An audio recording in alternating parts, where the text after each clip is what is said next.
जनवरी को हमारी ये जो डॉक्यूमेंट्री फिल्म है कई मतलब प्रांतों में चलेगी, हर शहर में।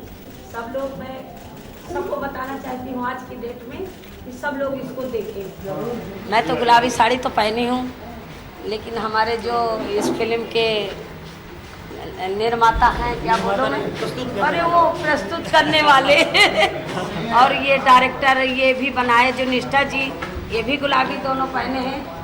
मैं तो पहनी हूँ, तो मेरा काम है रोज का पहनना।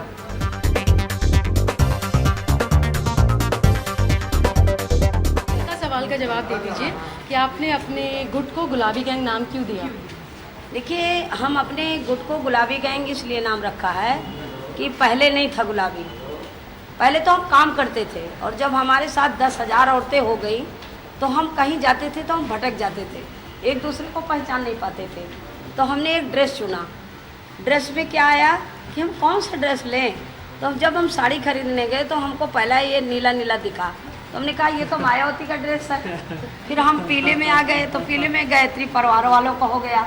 इसके बाद में तमाम ऐसे कलर मिले जो पार्टी से अटैच थे, तो गुलाबी नहीं किसी पहना, वो बस हम उसी को ले आए और जैसे पहने और हम अपने यहाँ गए नारा लगाते लगाते एक सड़क का मुद्दा लेके। तो उस दिन हम डीएम को पैदल चला दिया। उन्होंने पूछा ये क्या है, ये क्या है? अरे हम कहा आप कौन है, क्या पूछ रहे हो, इस तरह की बात है, जैसे कोई जानवर हो। तो हम औरतें हैं, साड़ी पहने, और बताओ क्या है। उन्होंने कहा अच्छा तो इस तरह चिल्ला रही हो। मैंने कहा जनता का हक नहीं मिलेगा, चिल्लाएगी जनता। तो उस दिन फिर हमने उनका रोड जाम कर लिया और घेर के बैठ गए। फिर वो उनसे हमसे माफ़ी मांगा और हम काम करवाएंगे। उसी दिन से हमारा नाम पड़ गया गुलाबी गैंग। और वो गैंग इतना फेमस हुआ कि कई देश में गई। 2008 में नॉर्वे गई, 2012 फ्रांस, 2008 में फ्रांस गई, फिर नॉर्वे गई 12-13 में, 2 बार हो आई, इटली गई, स्वीडन गई, कई जगह हम हो आए। हमारी किताबें छपी, कई जगह हमारी डॉक्यूमेंट्री फिल्में बनी हैं। और निष्ठा जी हमारे चल के बहुत मेहनत किया। इन्होंने रियल में ऐसी ऐसी कहानी देखा कि इनके पहले 2 डॉक्यूमेंट्री फिल्म बन गई थी। इनका भरोसा नहीं रहा कि ये डॉक्यूमेंट्री फिल्म अच्छी बनेगी। मैंने कहा ये रोज़ बना सकती हो, ये रोज़ की अलग अलग कहानी है। हमारी वही कहानी नहीं कि एक हीरो रोज़ मरता है और रोज़ एक मरेगा और वही जी आएगा। हमारी तो रोज़ की रियल की कहानी है। आज ये राजरानी की घटना दोबारा हम थोड़ी दिखा सकेंगे, कोई दूसरी है। तो ये तो हमारी डॉक्यूमेंट्री फिल्म जो अगर कोई भी बनाना चाहे बहुत बन सकती है। ये भ्रष्टाचार रुक नहीं रहा। अरे वो एक औरत पीड़ित आती है और हम उनसे कहते हैं कि 10 औरतों को जाके जोड़ो, तभी तुम्हारा न्याय मिलेगा।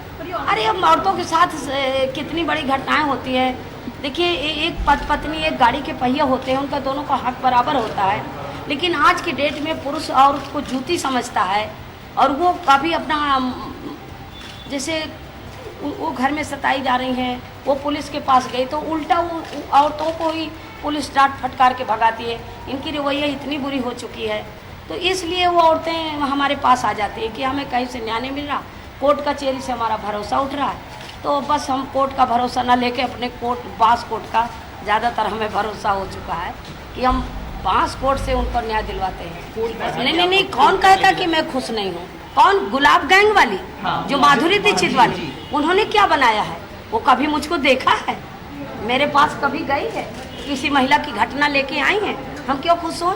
हमसे उन्होंने परमिशन नहीं लिया, बिना परमिशन के वो हमारी फिल्म बना रही है। नहीं, कोर्ट हो ही गया है, उनके ऊपर कोर्ट कर दिया है। हाई कोर्ट में उनके ऊपर मुकदमा हो गया है, उनको पूरी पार्टी बना दिया है कि हमसे परमिशन लें, अगर परमिशन नहीं लेते वो फिल्म नहीं रिलीज होने देंगे। एक्चुअली अगर मैं खुद जाती और संपत नहीं होती तो संपत जी नहीं होती तो बहुत दिक्कत होती। चूँकि संपत है और वहाँ लोग इनको बहुत मायने देते हैं, तो इनके साथ हम लोग थे, इनको फॉलो कर रहे थे, तो हमको उस तरह से कोई दिक्कत नहीं आई, क्योंकि लोग इनका मान करते हैं।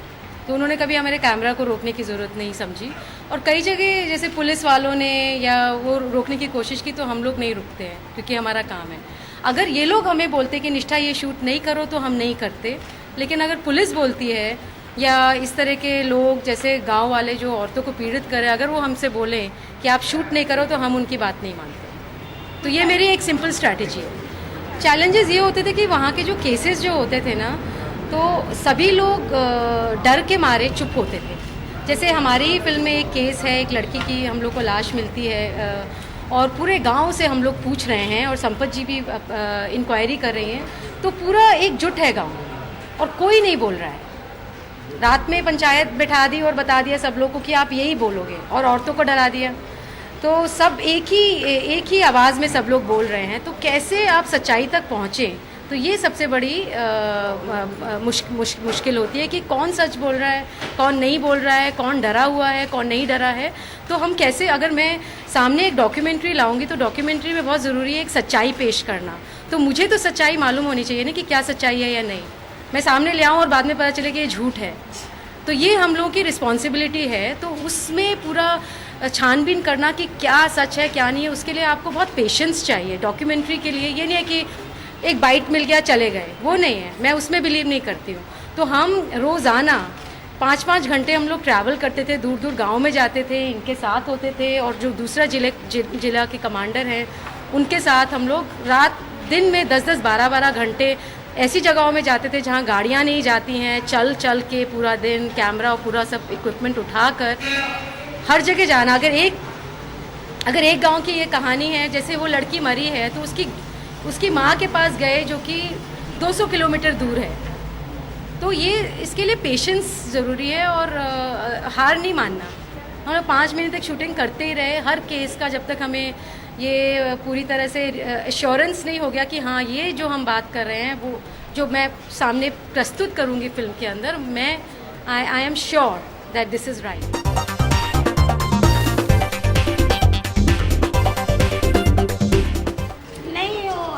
तो हम नोटिस भेजी थी बम्बई का वकील थे, लेकिन वो कहे अभी हम रियल में भेजेंगे, फिर अभी भेजा है, लेकिन खैर उनका कोई वो नहीं है, कहानी हमारी है, वो कितना गुमराह करें।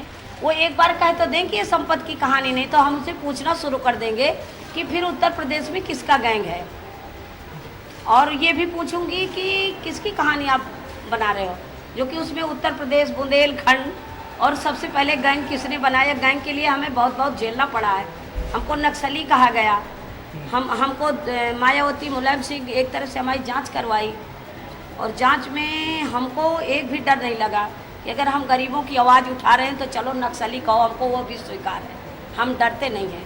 तो ये हम इसको नहीं डरते, लेकिन ये जो हमारे साथ ये खिलवाड़ कर रही हैं, तो हम उनको परमिशन तो तभी देंगे जब वो रज्जों से नाम संपत करेंगी और गुलाब से गुलाबी करेंगी, और वो हमसे पूछेंगी और हमसे परमिशन लेंगी, तब वो रिलीज होगी। नहीं, वो फिल्म का तो सपना न सोचे अनुभव सिन्हा कि मेरी फिल्म 7 मार्च को रिलीज होती, उनकी 7 मार्च को रिलीज होगी, अब मैं 2 मार्च को वहीं अन्ना जैसे अनशन करूँगी, तब समझ में आ जाएगा कि महिलाओं में क्या ताकत होती है। और ऐसी फिल्म, ऐसा संदेश दूंगी पूरी दुनिया को कि आज ये जो गंदी गंदी पिक्चर बनाते हैं, गंदे गाना गाते हैं, तो चीज़ बड़ी है मस्त मस्त, ये औरतों का तमाशा बना रखा है इन्होंने, इनको सीख जाएंगे।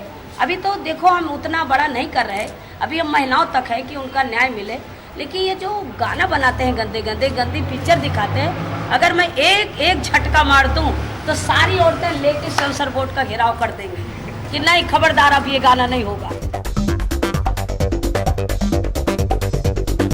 मुझे नहीं पता, मैं तो सिर्फ गुलाबी गैंग को जानता हूँ, डॉक्यूमेंट्री को जो मैंने देखी, जो मुझे बहुत पसंद आई, और मुझे लगा कि ये संवाद मीडिया के साथ करना बहुत ज़रूरी है, इस फिल्म को लोगों तक पहुंचाना बहुत ज़रूरी है। तो मैं तो गुलाबी गैंग का दीवाना हूँ, गुलाबी गैंग का प्रशंसक हूँ, मैं ये बात कहना चाहूँगा। हम वही कोशिश कर रहे हैं, आपने बिल्कुल सही सवाल किया कि डॉक्यूमेंट्री लोगों तक पहुँच नहीं पाती है, क्योंकि यहाँ पर इंडिया में हमारे यहाँ वो सिस्टम बनी नहीं है कि डॉक्यूमेंट्री को लोगों तक पहुँचाया जाए। और सेकंड, लोगों में ये बहुत गलत फहमी है कि एक डॉक्यूमेंट्री फिल्म है तो वो बोर ही होगी। अगर आप ये गुलाबी गैंग देखोगे तो मुझे नहीं लगता कि आप उठ पाओगे इस फिल्म को देखोगे। बहुत ही एंटरटेनिंग, बहुत ही एंगेजिंग फिल्म है ये डॉक्यूमेंट्री फिल्म। तो ये बात होना बहुत ज़रूरी है कि डॉक्यूमेंट्रीज़ को रिलीज़ मिले, लोगों तक डॉक्यूमेंट्रीज़ पहुँचे। और रहा जहाँ तक यूथ का सवाल, तो हमने शिप ऑफ थीसिस में हमारी फिल्म लोगों तक पहुँचाई है, तो हमने सोशल मीडिया को बहुत का यूज़ किया है, तो हम ट्विटर और फेसबुक ये सब चीज़ें यूज़ कर रहे हैं। यूट्यूब पे हमारे ट्रेलर है और जो भी मीडिया से मदद मिल पा रही है तो वो लेने की कोशिश कर रहे हैं।